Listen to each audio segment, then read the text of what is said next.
Definitely want to give a little more context about, um, about lesson plans, what I define as a lesson plan, and where I'm coming from, so that we're all kind of on the same page. So first of all, this here is a very it's a common less weekly plan that you see in early childhood centers. Now, this isn't even necessarily what I would kind of describe as a true lesson plan, but it's just this common thing that I see in early childhood centers, and I want to point out a few things here. First of all, if you notice here, it's already kind of describing or defining what the domains should be that children should be doing. Readiness and writing, language and literacy, math and numbers. And this, when you look at that and you think of all the things that people know in the world, children, all the way to adults, right? It's such a limited, small space that we're looking at in education. And that's one of the major issues that I have with this kind of standards-based movement and how it's affected education, right? Or infected is another way to describe it. And so when you see this here, all the planning that has gone into what these activities are and what's going to be happening in the classroom are all based off of something. There was some reason why a teacher decided that that was a good idea to do, right?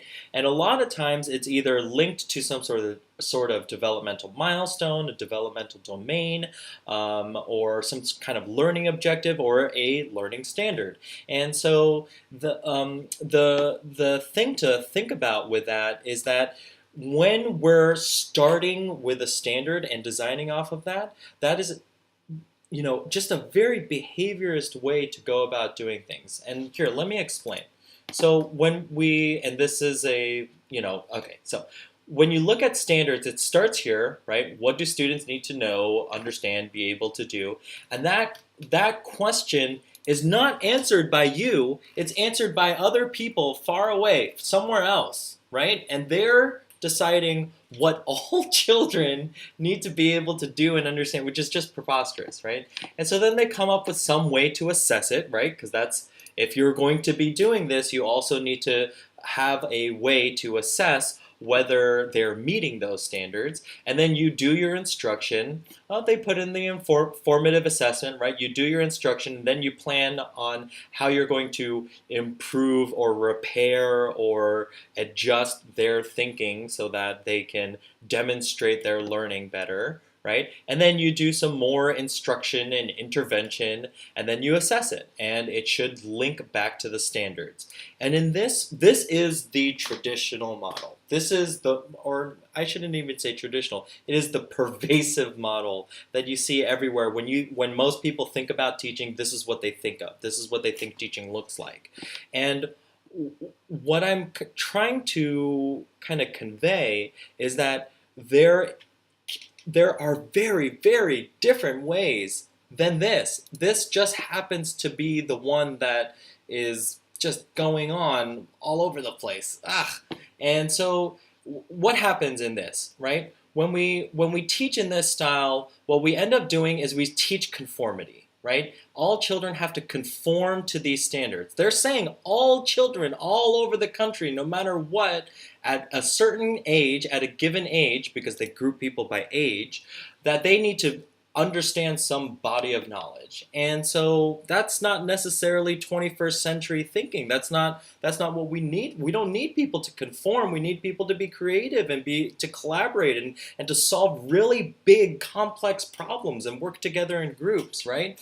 And so that's the basic premise here. And also, when they decide what children need to know, what they're really talking about is what information should children be able to possess, right? And be able to demonstrate that they know. And when we live in the informational age and we live in a time, a day and an era where I can literally search in this box here and find information to anything that I need, I can I don't need this format is just so outdated, okay? And it just doesn't leave room for things like this where you can get into the mind of a child and try and understand what are they thinking? What problem are they trying to solve? What theory do they have about how this is going to work? What theory do they have for how they can make it improve it or make it better or different, right?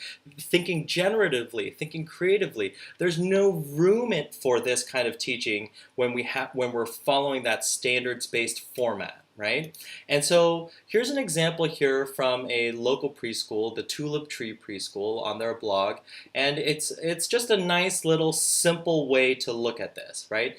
I'm going to read this. I wasn't present for this moment, so like you, I get to examine these photos with wonder and curiosity. What are SS's hands doing? That's a pseudonym or abbreviation of the name. Where is SS's gaze? Can you tell how SS is feeling throughout the sequence? What theories are being built or tested? What is CW learning while watching? How are CW's feelings changing? Did CW have any predictions? And so you look through this, and then when you're thinking like a constructivist teacher, these are the kinds of questions that all of a sudden they get opened up to you. You have the ability to be intellectually responsible and place yourself in the middle of all of it, right? Whereas in the standards based format, right? Where's the teacher? The teacher is just a technician, is just an implementer, is just someone that they don't have to think. Someone else has done the thinking for them, right? And any thinking that you have to do is just about the implementation. And so, so that's just something I needed to address right away. That's what I'm talking about when I'm saying there are different ways to go about planning than developing some sort of lesson plan.